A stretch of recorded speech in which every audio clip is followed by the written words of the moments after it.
ప్రతిదీ ఉపదేశించేవారు.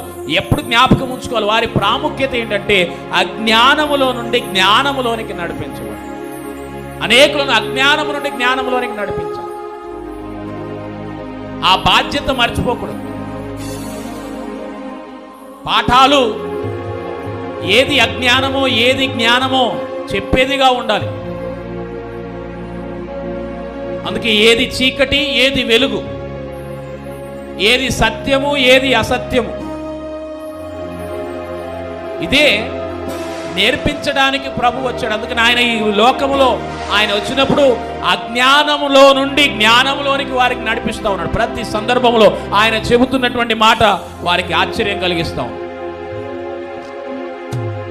అందుకే చాలా మంది వారు సత్యములో లేరు, జ్ఞానములో లేరు, వారు అజ్ఞానములో ఉన్నారు. పారంపర్య ఆచారాల పేరు మీద ఎన్నో భయంకరమైనటువంటి మూఢనమ్మకాలు, చేయకూడనటువంటి ఎన్నో పనులు చేస్తున్నారు. ఇప్పటికి కూడా మీరు కనుక చూస్తే సమాజంలో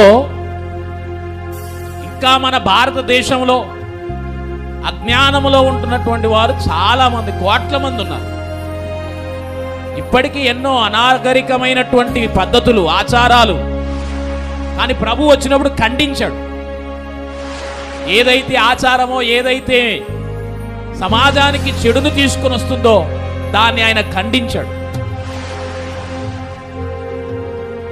అందుకే గురువు ఎలా ఉండాలి అంటే అజ్ఞానాన్ని తీసివేసేవాడుగా ఉండాలి, మరలా అజ్ఞానాన్ని పాటించేదిగా ఉండకూడదు.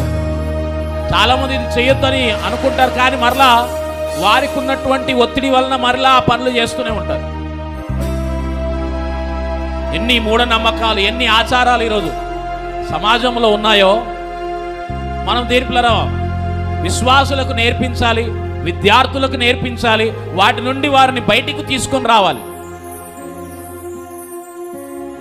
అందుకే పౌలు అంటాడు, రుచి చూడవద్దు, ముట్టవద్దు, అవునా కదా? ఇలాంటివి ఎన్నో మీ మధ్యలో ఇంకా ఉన్నాయి.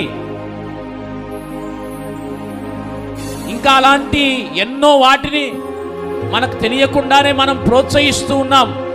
చదువుకున్నవారు, చదవని వారు అందరూ కూడా అలాగే మరలా పారంపర్య ఆచారాలకు లోబడిపోతున్నారు. అందుకనే గురువు ఎప్పుడైనా సరే అజ్ఞానాన్ని తీసేయాలి, అజ్ఞానాన్ని